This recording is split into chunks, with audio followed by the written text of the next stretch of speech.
Доста често ни питат какъв NVR да изберем, с вграден PoE или да вземем отделно Switch, за да захраним камерите. Днес имаме възможност да разгледаме малко по-подробно и да разопаковаме един от моделите на Dahua с 4 PoE порта.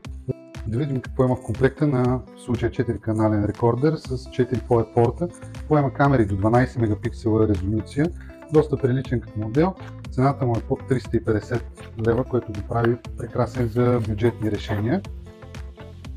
Освен самия рекордер, до който ще стигнем след малко, в комплекта са включени захранващият кабел за него, LAN кабел, кабелите необходими за свързване на хард диска, кратко описание, както и разбира се трансформатора към захранването и мишка.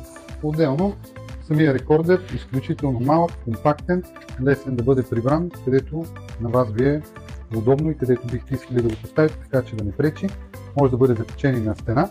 А ето и какво го отличава от стандартите, от обичайно свикналите да виждаме NVR рекордери. Има 4 физически LAN порта, през които може да захрани до 4 камери, LAN порт за връзка към мрежата, VGA, HDMI и разбира се USB за изход за управление на мишката.